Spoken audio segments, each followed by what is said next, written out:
اللي يستطيع أن يمتلك الحضور الذهني العالي هو اللي راح يمسك المباراة، وتذكروا هذا الكلام. وبرضه نتقابل بعد المباراة. بسلام.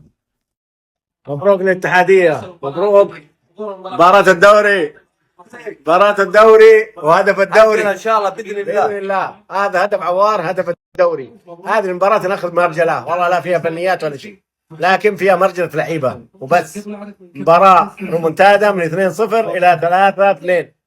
مبروك للاتحادين، مبروك مبروك مبروك. إن شاء الله هذه قدم السعد، هذه المباراة على الاتحادين ببطولة الدوري، وإن شاء الله تكبر بالكاس بإذن الله.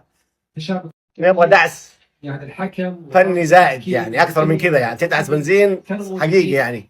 ما في الشوط الأول ذاك ما يصلح، مرة ما يصلح. إن شاء الله بإذن الله المباراة الجاية تلعب من أول دقيقة لعب الفريق وهوية البطل. دي مباراة مجنونة. خلينا أحط لكم الهدف اللي أنا أعتبره هدف الدوري.